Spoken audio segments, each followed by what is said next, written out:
All of these diets have one thing in common. If they make you lose weight, it's because they cause you to restrict calories. We can help you do that without going hardcore on anything in a much more sustainable way. The standard Western diet is the most hardcore diet you can be on. You're hardcore if you're on a standard Western diet. You're hardcore if you're on a vegan diet because you have to supplement. If you're on a carnivore diet, not hardcore. Normal, natural, and basically you can supplement if you so choose. That's the difference. How is that extreme? The pro-carnivore crowd claims that the meat-only diet can help improve your heart health and decrease your chances of getting heart disease. This one is easy to get confused about because there are several variables and some die-hard beliefs and misconceptions around dietary fat, saturated fat, and cholesterol that are all here in the mix. It used to be believed that fat was the root of all health evils, including heart problems. This started the massive low-fat diet craze of the 1980s. Then there's the whole cholesterol thing. We know we don't want elevated levels of blood cholesterol, but what's really causing it? All right, here's the deal. Dietary cholesterol in food is not necessarily the culprit. Oh, well, that's one thing. Fat in and of itself is not the smoking gun either. The most recent research shows that saturated fat lies at the root of many non-hereditary cases of elevated blood cholesterol and heart disease. Saturated fat, which comes mainly from animal sources, comes from things like fatty beef, pork, chicken skin, lard, cream, butter, whole milk, and cheese. And it also basically just named a load of actual foods there. They'll vilify this saturated fats and cholesterol, but that's also where you find vitamins A, D, E, K, right, that don't exist in plants. You don't get retinol in plants, right? Real vitamin A. D3, not D2. K2, not K1. DHA, EPA, right? Essential fatty acids that, you won't find in plants. So it's laughable. Can be found in some nut butters. It's not that you can't have these things and be healthy, but research shows that keeping the calories from saturated fat under 10% of your total daily calories is the sweet spot. False. What a load of old nonsense. Say I'm a female and I've gone vegan. Now I'm not eating enough of this stuff, obviously. I can lose my period. Why? Well, because we make our hormones out of cholesterol. It's coating every single one of the trillions of cells in your body, making up its membrane. It's just ridiculous to vilify such a crucial and vital molecule. They just look at the fat and they're like, oh my God, that just ends up in your arteries. So it's funny how it's not in the veins as well, isn't it? You've got to think about this stuff. And if you haven't thought about it, then what are you making a video about it for? So how does this topic of saturated fat relate to the carnivore diet? I suppose if you go carnivore and stick to chicken breasts and turkey breasts, it really doesn't. But when I think about the carnivore diet, I think about burger patties and steaks. And if you're eating about 2,000 calories per day, just as an example, we'd recommend getting no more than 200 calories per day from saturated fat. That's that 10%. Have you ever seen an animal get out a calculator and start figuring out? They don't even know what molecules are in foods. They don't know. They don't understand nutrition. They don't even know what nutrition is. They just eat food. We've been eating this stuff intuitively since the beginning of time. No one was worried about saturated fats and cholesterol when we brought down these big megafauna, or we hunted a bison or buffalo or whatever we caught. Do you really think we just cut off the fat? Oh, well, that's bad, it's poisonous. If you were to cut off the fat, where are you getting enough D, E, and K from? Where are you going to get DHA and EPA if you're going to just vilify, oh, fat's bad? These are essential nutrients and they're found in this so-called bad fat. It's just crazy that you've got these people, they're making videos on YouTube about it. They still haven't a clue, sort of echoing this terrible lie. It really needs to stop. A 4-ounce ribeye alone has 11 grams of saturated fat, not including any butter that it was cooked in or poured on top of that delicious steak. I've sat down and eaten a kilo of red meat with butter and egg yolks. I mean, I feel great. My blood's great, right? Everything's great. I feel great. But then my doctor goes, oh, but you're LDL. Maybe you got it wrong. Maybe you just don't know what you're talking about, you know? At 9 calories per gram of fat, you've already blown through half of your daily recommended saturated fat with that one steak alone. It's my suspicion that the carnivore diet will have you routinely eating more than 10% of your daily calories. Hopefully, yeah. Calories from saturated fat, and I just cannot get with that. You're an adult. You're blue-pilled, mate. You need to actually learn. Go down some rabbit holes of truth and figure this stuff out. I would seriously encourage that before you make another video attacking the carnivore diet, which is just a proper human diet. Know what you're talking about. Arm yourself with actual facts and not just, oh, I'm guessing that we ate mostly plants when we were cavemen. No, we definitely didn't. And I know that you're going to do what you want to do, but if you're considering going carnivore, let me at least point out some of the potential risks and problems with risks. Prove it. with the approach. There are two main issues with all severely restrictive diets that wholesale eliminate. You're talking about calorie deficit. That sounds like a restricted diet. I eat in abundance. I eat to satiety. I stuff my face with steak and eggs and butter. Beautiful. Every single day. What's restricting about that? Large categories of foods like carbohydrates. Number one, they are darn near impossible to sustain long term. Where are you getting that information from? Why would you just come out with that? Like, what evidence do you have? If you're going to make that positive claim, where is your evidence for that? Are there outliers? Of course. I know people who have maintained restrictive diets for 2 or 3 years, but is that actually long term? I don't. But we have people on the carnivore diet for 40 years, 50 years. Many of us have done it for 8, 10 years. Where are you getting this from? I don't know. For us, we prefer to eat in a way that doesn't feel like a diet at all, but rather a way of life. What's this diet thing? People don't know how to use the word diet in the right context. Like, it has a definition. It means what one typically eats. If I eat steak and eggs and someone goes, oh, what's your diet like? I say, well, I eat steak and eggs. That's my diet. That's what I typically eat. If I want to have some popcorn at a movie, I can make that work since I know how to eat in a balanced way. What are you balancing out exactly? I'd love to know what you're balancing out. What essential nutrients did we not get already from eating the steak and eggs? What is it about that we're balancing out by eating some popcorn? Because, I can make that work for me because I eat in the balanced way. What does that mean? We ate all the essential nutrients eating a steak and eggs, and we already had balance, didn't we? Now you just introduce sugar and some anti-nutrients and the kernels, right? That's going to block nutrients. That's going to inflame us. That's not balanced. Oh, but you can make it work. I mean, I could eat dog shit while I'm watching a movie at the cinema, because I know how to make it work. But why would I want to do that? Why would I want to put something in my body that's not food, that's not nutritious, that's inflammatory? Well, I wouldn't. That's why I'm on a carnivore diet. But you balanced diet guys, I mean, you don't really understand actually what you're saying. It's kind of embarrassing. Without gaining weight. Super restrictive diets are tempting because there's just something in us that feels like if we can just be super hardcore for. I think it's hardcore to not be a carnivore, because if we are carnivore by definition, which is a fact, by the way, not my opinion, we are hypercarnivores. Look into nitrogen-15 stable isotopes. Tells us all we need to know, basically. So we are, in fact, hypercarnivores. Yes, we're omnivorous, but we're omnivorous predators. Right at the tippy top, we've eaten all the other predators out there. We live in houses, the rest of the animal kingdom don't. The apex of all apex predators, hypercarnivores, human beings. I don't really understand where he's going with this. He's just not making a lot of sense. Obviously, he thinks he's making sense, but he hasn't looked into this whatsoever. A short amount of time, we will accomplish our goal. We just thrive on it. We wear the restriction like a badge of honor, and we even feel proud telling our friends, I'm on the whatever diet of. Sounds like a vegan diet, what he's talking about in vegans. I mean, I'm not out there with my sign. I don't go around pouring like almond water or something like that, over people's meals, and I don't destroy unnecessary animal lives, with the monocropping and sourcing from multiple countries, so I can have my balanced, colourful plate in front of me multiple times per day. I eat once or twice a day. I can pretty much see my food from here, and I can buy my food a couple of miles, if that, down the road, and then I cook it here. That's the best way to go from all angles. The month it happens to be. But once again, all of these diets have one thing in common. If they make you lose weight, it's because they cause you to restrict calories. Totally false. Once again, we've already gone through this. I consumed way more calories than I'm supposed to in my maintenance, given my height and weight, etc., my activity level, yet I lost body fat. So it's just nonsense. And you've got people on the other side of things really watching what they eat. They're starving themselves, right? But they're really huge. There's people that have died of malnutrition, but they're really big. I wonder how that happens. It's because calorie deficits and things like that don't necessarily work. You've got protein, calories from protein, and carbs. Well, one's got a high thermic effect, and one hasn't. They're not created equally. It's nonsense. Calories. We can help you do that without going hardcore on anything in a much more sustainable way. The standard Western diet is the most hardcore diet you can be on. You're hardcore if you're on a standard Western diet. You're hardcore if you're on a vegan diet because you have to supplement. If you're on a carnivore diet, not hardcore.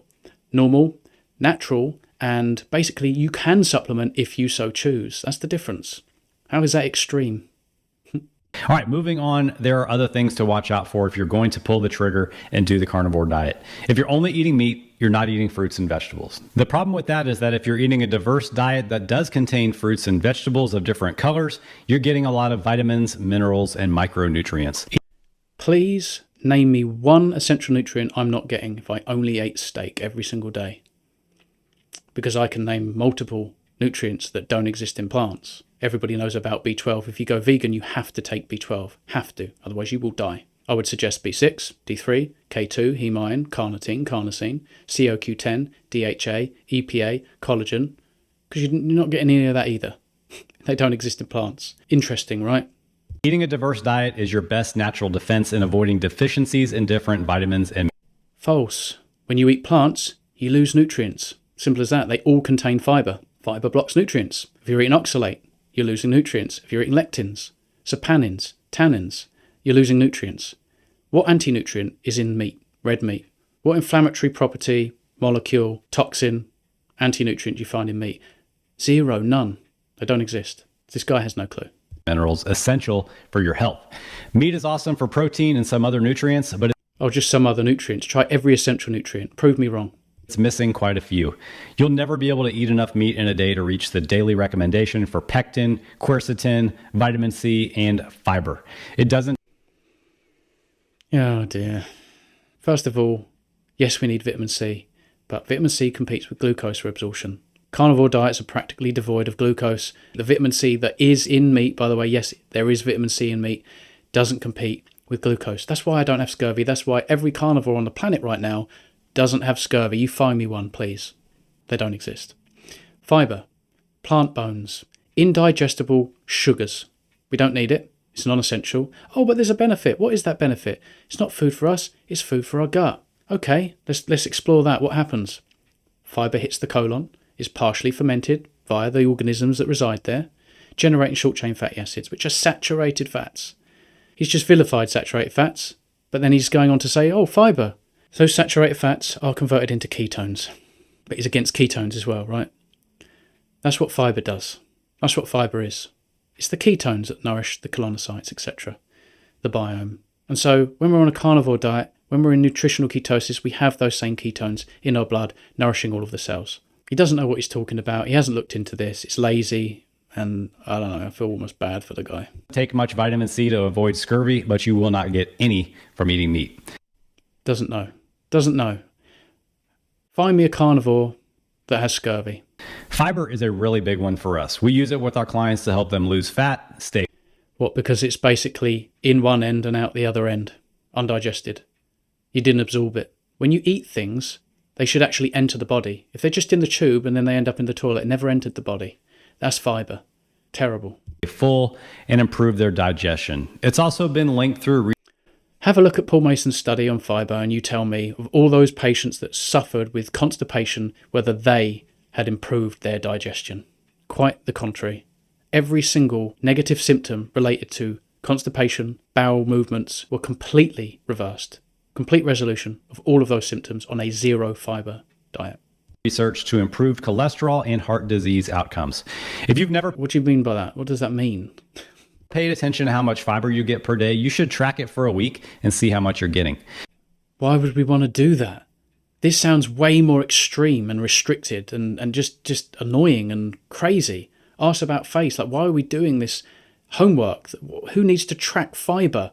What are you doing? I mean, look, if you're going to eat plants, eat the whole thing. It contains the fiber. There you go. Why would you need to track the fiber? Aren't you guys just eating whole plant foods and things like that? The fiber's there. What are you saying? Do we go out and then just take other plants and get rid of everything, but just have extra fiber? What?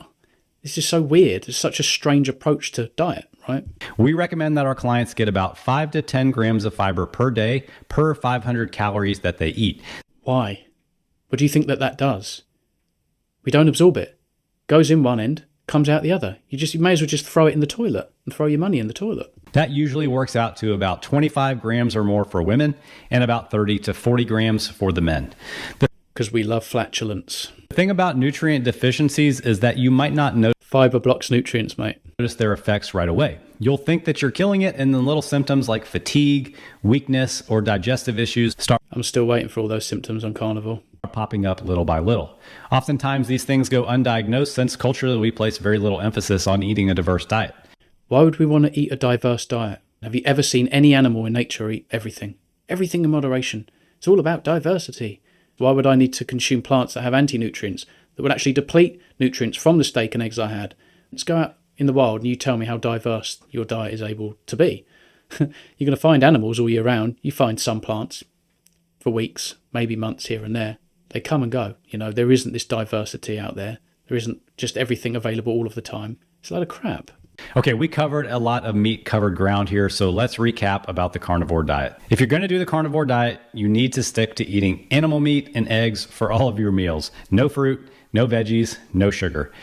Why would you want to eat sugar, indigestible fiber, oxalates, anti-nutrients, the wrong biological forms of the nutrients? To get your vitamin A, for example, from carrots, where we need to actually convert the carotenoids into retinol, which for most people is minuscule, when we can just eat eggs and steak and get it in abundance. This is where you don't know what you're talking about. If it wasn't attached to or didn't come out of an animal, don't buy it and don't eat it. This is going to put you on a no carbohydrate diet that will put you into ketosis, unless you cheat and have some chips or some ice cream. That will switch your body from burning the carbohydrates that you were eating to the fat that you're now eating. Notice that I said the fat that Wrong.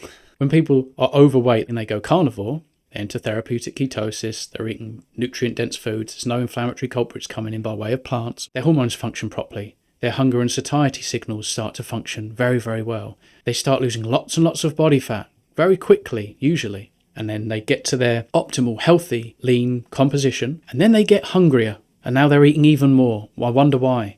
Because we're not just burning the fats that were coming in by way of diet, we're actually tapped in to our body fat. Isn't that clever? Isn't that amazing that our body knows how to do that? It's almost like we're not supposed to be really, really fat. you are eating. The carnivore diet does not automatically cause fat loss. I hope this podcast has done a great job, at least, of making that clear. You've made your strange points very clear, but disagree with almost everything you've said. We talked about the claims that the carnivore diet reduces inflammation, improves heart health, and finally, we talked about important things like high saturated fat intake, micronutrient deficiencies, and the long-term sustainability of hyper-restrictive diets.